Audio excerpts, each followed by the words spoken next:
Do you want to add current city on Facebook?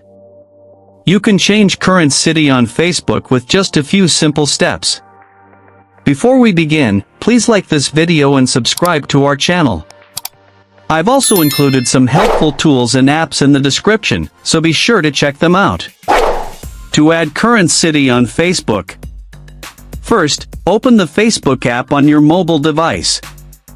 Once you are on Facebook, tap on your profile picture at the bottom right of the screen.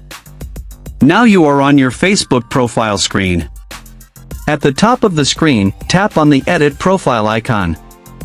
A new screen will appear with different options.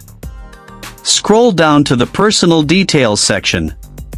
Under this section, tap on Current City or Town if you are adding a new one. If you want to change it, tap on your current city. Use the search bar to type the name of your current city. Select the correct place from the list. Once done, tap the Save button. Now, your hometown will be updated on your Facebook profile.